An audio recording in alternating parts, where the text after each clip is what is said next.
Urgent, CEO directive. All senior staff. Conference A, 7:00 a.m. sharp. The subject line glared red on my screen just as I took the first sip of coffee. It was 6:30 a.m. outside my apartment in Denver. Fresh snow layered the balcony. No context, no explanation, just a flat command. But somehow, it sent a sharper chill through me than the wind rolling down from the Rockies.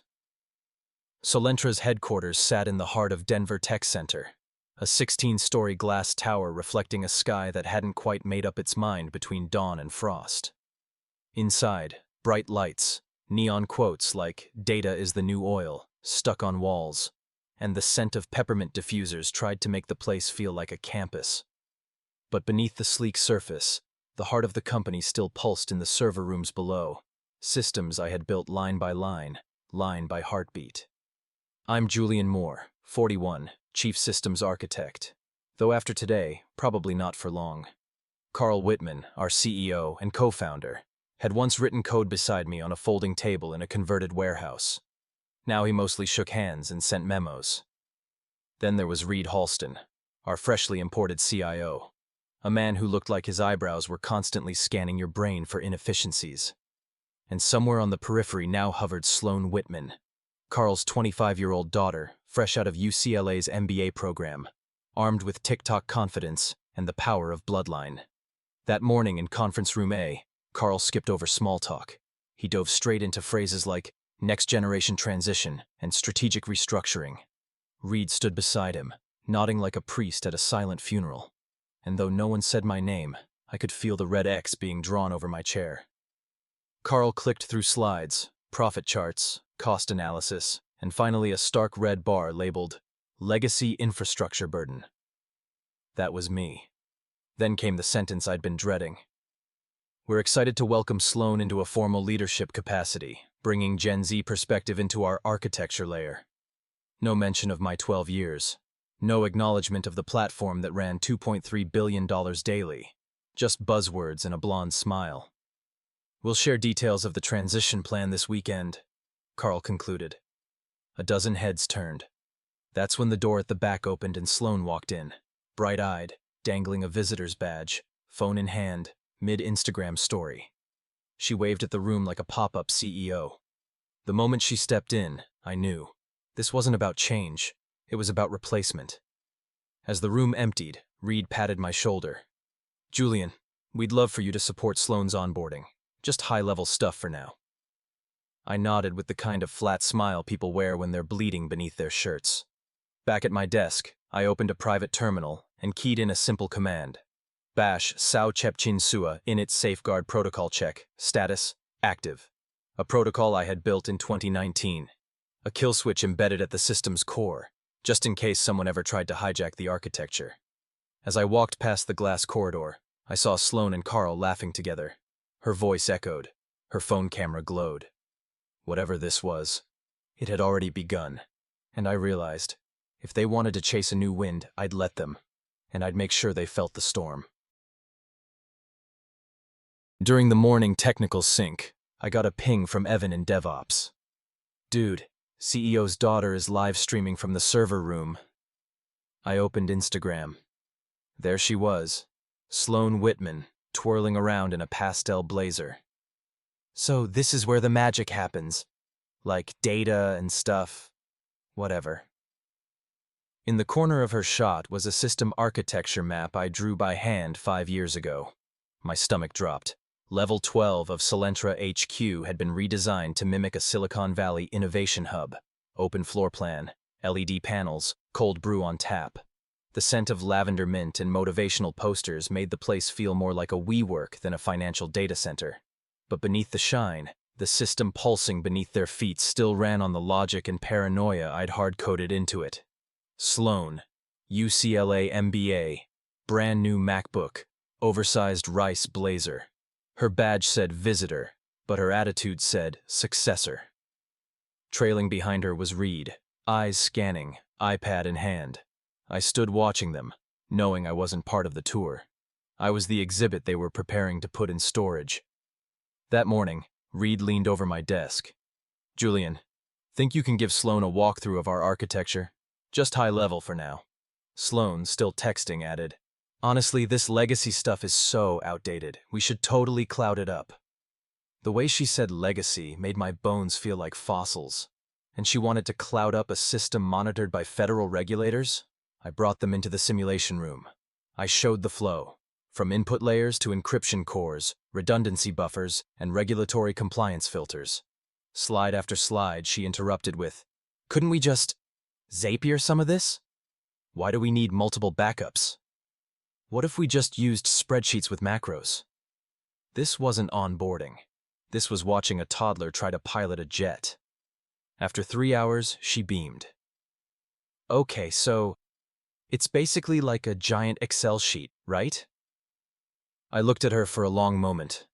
Not angry, not insulted, just certain. Certain that this system wouldn't survive her. Not because it wasn't strong, but because she'd pressed the wrong button and the system would assume she was a threat. Because she was. That afternoon, I checked the system logs. A new admin account. Switman admin accessed at 11:47 p.m. the night before. No multi-factor auth. No signature from me. I didn't know who gave her access, but I knew what would happen the next time she tried to touch the core. I sent myself an email. Subject: forecast body. When someone who can't swim is handed the helm, they don't notice the storm until they're already sinking. I attached a fresh backup of Safeguard Protocol v3.1. For the first time in 12 years, I left the office early. Denver was sunny that afternoon, but inside the system, a storm was forming. Friday, 8:47 a.m. My inbox pinged. Sender: HR Department. Subject: Organizational restructure, confidential. The first line of the email said it all. Effective immediately, Julian Moore will transition from his current role to a consulting support capacity during a 2-week knowledge transfer period. No thank you, no mention of my title, just a sentence that quietly killed my 12-year career. My office sat on the 10th floor, southeast corner, bathed in Denver's first light every morning. On the wall, the original system diagram I sketched on whiteboard. On the shelf, my Georgia Tech diploma and the lone Zero Downtime 2021 award. I stared at the screen, wondering if the email had reached the wrong Julian. It hadn't. I was just no longer considered the system's creator. I was now an item to be transferred. I am Julian Moore, once the architect, now the artifact. Reed Halston, our CIO, had signed off on the email. And the new name rising in bold font: Sloane Whitman, Chief Data Strategy Officer. A title that sounded more like a PR stunt than a role. But then again, in this new Solentra, titles were crafted for optics, not function. In 12 years, I had never missed a deadline, never caused a breach, never failed an audit. And now, I was being replaced by someone who thought SQL was a Chrome extension. This wasn't restructuring. This was surgical removal of competence, caution, and continuity. Not because I failed, but because I cost too much to keep. I opened the internal admin console. 2 core modules had quietly switched my access to read-only. A new superuser account, Switman Admin, had been granted root privileges. A knowledge transfer, Session 1, appeared on my calendar for Monday, 9 a.m. I was no longer a decision maker. I was now a glorified help desk. I pulled up an isolated terminal and ran a command I hadn't used in years. Bash sao chep chin sua. Init safeguard protocol check. Status: active. I had written the safeguard protocol in 2019, during our brief contract with the Department of Treasury. A biometric lock. If anyone tried to alter the system core without matching prints, the system would auto-purge. I once planned to disable it during a clean exit. Now, I had no reason to. I didn't react. I didn't panic. I simply backed up documentation of the safeguard logic onto an encrypted external drive.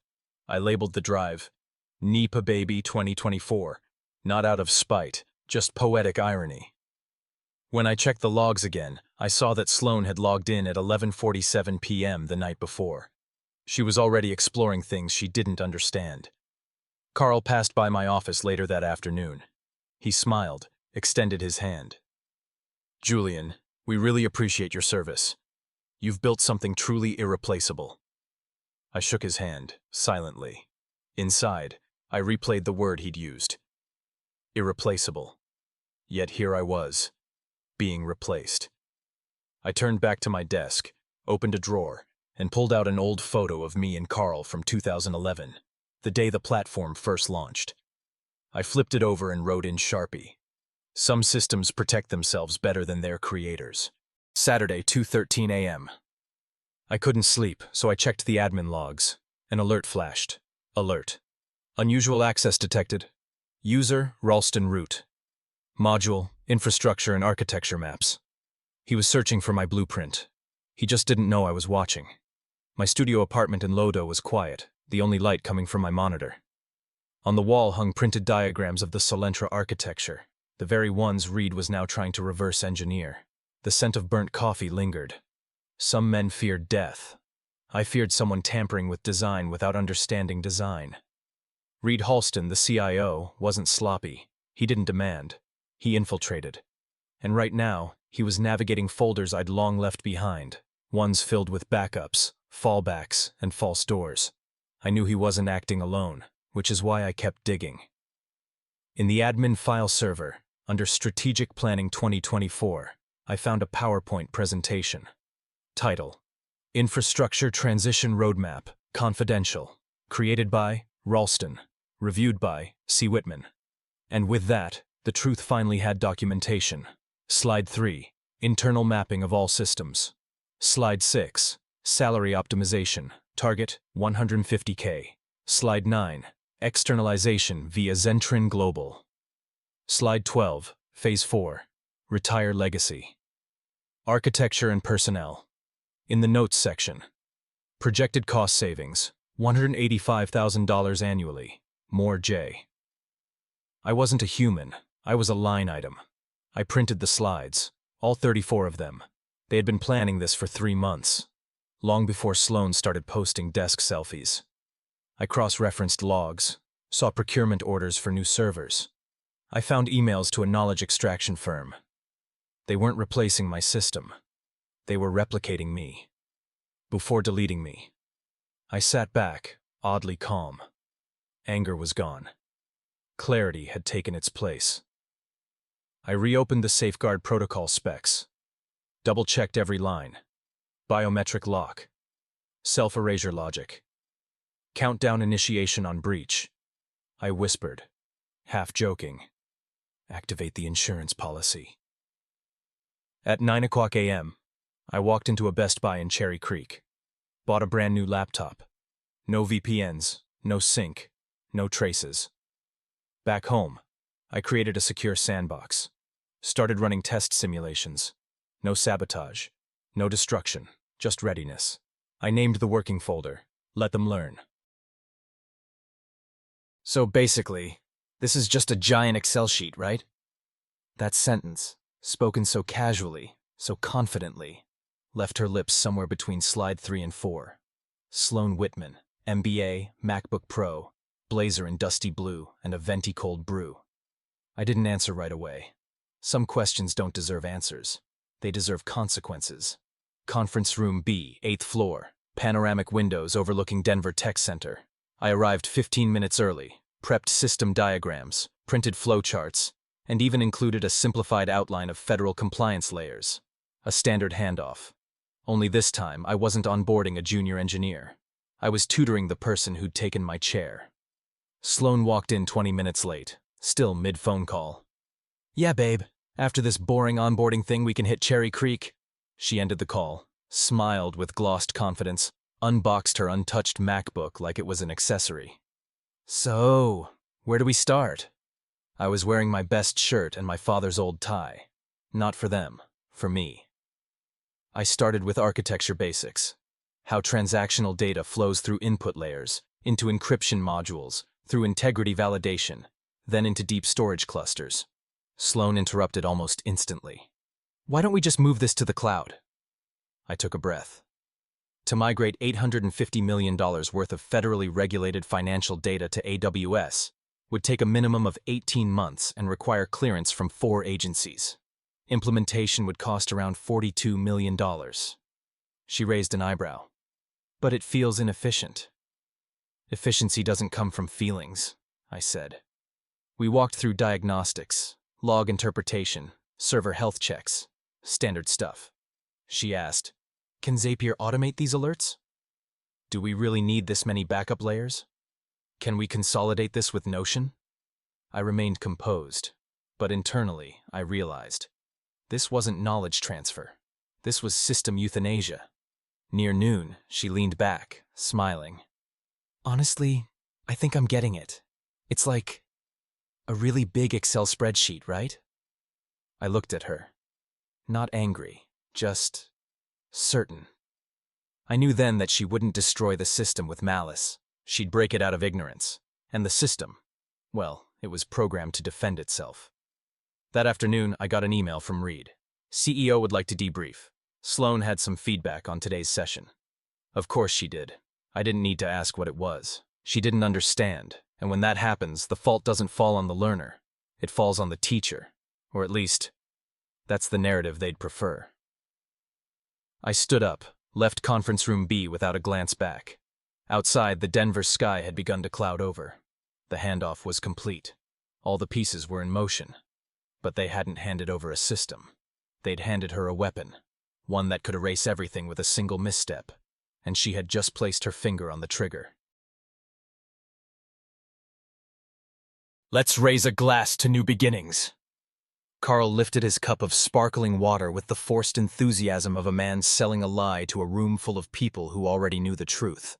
Around us, colleagues clapped politely. Behind him, a banner read, "Thank you, Julian." But this wasn't a thank you. It was a send-off in disguise. The 12th floor pantry had been cleared for the occasion. Triangle-cut sandwiches, vegan cookies, and a Comic Sans poster taped to the fridge. 2 years ago, this space had held all-night design sprints. Now it held a celebration of transition with gluten-free brownies. Warm lighting. Cold smiles. Carl, still smooth, still scripted. Sloan, standing next to him, picture perfect, knowing exactly how much to smile. Reed, silent in the corner, eyes on his phone. And me, Julian Moore, wearing the tie my dad gave me when I graduated from Georgia Tech. I had come dressed for closure. Carl spoke first. "Julian has been instrumental to our journey. The systems he built run like a Swiss watch." I nodded, pretending not to hear the word "had." He thanked me. I watched the clock tick toward 5 p.m. The precise time the protocol I wrote would trigger its safeguard mode. Not because of me, because of her. When it was my turn to speak, I didn't bring notes, just said, "Thank you for 12 years of challenge, of learning, and of change. I hope what I leave behind keeps running, as it was built to." A few people clapped. Sloan stepped forward. "Thanks again, Julian. I really think I'm getting the hang of it." I smiled. "I'm sure the system will let you know." At 3:30 p.m., I was called into Carl's office for the final conversation. Sloan was already seated, in my chair, clicking through system menus. "Julian, this isn't easy for any of us," Carl said. "But we think it's time." I nodded. He handed me a severance letter. 6 weeks of pay. Sloan spoke up. "I'm trying to update some settings, but there's an error popping up." I walked over. The screen read, "Unauthorized modification attempt detected." I shrugged. "That's odd. Must be a system thing." I packed my things. A photo from 2014 of the original dev team. My Pac-Man mug. A leather notebook filled with initial sketches. I left a note in the drawer. Good architecture doesn't beg to be saved. At 4:45 p.m., I walked out the building. At 5 p.m., Sloan would apply a setting change. At 5:01, the system would flag it. At 5:02, it would erase itself. Outside, Denver was quiet. Cold. I got into my car and looked in the rearview mirror. The Solentra building faded behind me. I didn't feel triumphant. I felt clean. This wasn't revenge. It was justice, written in code. I drove home. At 5:17 p.m., my phone would ring, and everything they built on my back would begin to crumble.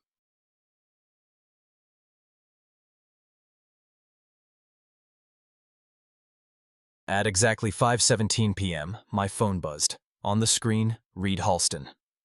I didn't answer immediately. Instead, I took another slow sip of my beer and watched the Colorado sunset melt behind the Rockies. Then I tapped accept. Julian, thank God, we have a situation. Oh, I said calmly. What kind of situation? I was on my back porch. A crisp Denver breeze rustled the edge of the grill cover. My dog, Murphy, lay beside me, unaware that Solentra Labs had just lost everything. On the patio table, a glass bottle of beer, my personal laptop. Silence. Inside the Solentra building, I imagined chaos blooming like wildfire. Reed's voice was shaky. Behind him, I could hear shouting, rapid footsteps, the urgent static of disaster. Everything's down. The whole system. It's like it just vanished. Have you checked the error logs? We can't even access them. His voice cracked. He was used to planning transitions, not surviving meltdowns. Savannah was trying to adjust security settings. Just minor stuff. And then the system locked her out. And now? Now all records, backups, dashboards, admin tools are gone. Gone. $850 million of financial infrastructure evaporated in 90 seconds, exactly as I designed. Try the recovery center, I offered. Already did. Same error. Perfect. Julian, we need you to come in. Just help us stabilize it. I glanced at my watch, 5:21 p.m. Sorry, Reed. I don't work there anymore. Remember? I was transitioned. This isn't the time for... Everything was documented. Sloan assured me she understood it. There was a long pause, then a softer voice. Please. We're getting calls from clients, banks, pension funds. Sounds like an organizational restructure, I said. Good luck with that. Then I hung up. 10 minutes later, Carl called. I let it go to voicemail. Then a text from a reporter at the Denver Business Post. Is it true? Solentra Labs suffered catastrophic data loss? The word was out. The system wasn't just down. It was unrecoverable. And no one knew why. Except me. By Monday morning, it was all over the news. System failure at Solentra Labs. Regulators investigate. $850 million platform collapse. 47 clients affected. Sources say backup systems also corrupted. In every article, the same quote appeared. A tragic technology failure no one saw coming. But I saw it. I built it. Not to destroy, but to protect what mattered from those who didn't understand what they were inheriting. I didn't answer the dozens of calls. Didn't reply to the flood of emails. I deleted the press inquiries. I took Murphy for a walk. Then I opened my new laptop and checked the job offer again. Private equity firm in Luxembourg, triple my previous salary. 5-year contract. Relocation covered. I clicked accept. They documented everything. The architecture, the procedures, the protocols.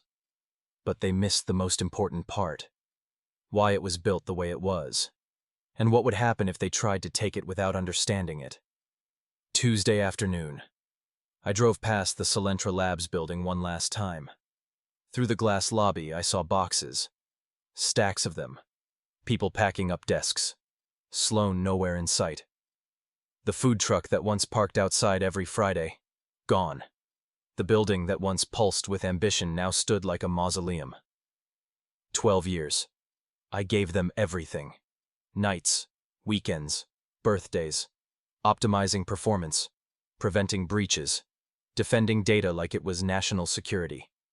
And they traded all of it for a new degree and a cheaper salary. They thought the system was just software. They didn't realize it had a spine. And I'd given it teeth. They'd called me legacy personnel. Old guard, outdated, too expensive. But they failed to understand the lesson of good architecture. What's invisible is what holds everything together. They treated the system like a phone you could just reset. They were wrong. They tried recovery protocols. They even brought in Zentrin Global. But the system no longer recognized them. The safeguards I'd embedded in 2019 weren't in the manuals. They weren't in the onboarding slides. They lived only in the code. And in me. Better to lose everything, I once told Carl, than let it fall into the wrong hands. On Wednesday, Solentra Labs filed for Chapter 11 bankruptcy. Internal memos leaked, clients sued, regulators launched formal investigations. Some said it was sabotage, but nothing was traceable. Nothing pointed to me. Because I didn't sabotage anything. The system responded exactly as it was supposed to unauthorized takeover attempts. Thursday, I landed in Luxembourg. An assistant greeted me at the gate, holding a sign with my name. By evening, I was in a high-rise overlooking the Alzette River. The offer they gave me came with one condition. Just build us something as secure as Solentra, but maybe don't make it self-destruct. I smiled. No promises. Sometimes what you build becomes more than just lines of code. It becomes a message, a boundary, a warning. You don't erase 12 years of integrity without consequence. You don't replace wisdom with optics and expect the system to obey. Solentra Labs was gone, but I was still here. And now, I'd build something better, something no one would dare steal, because this time, they'd know better.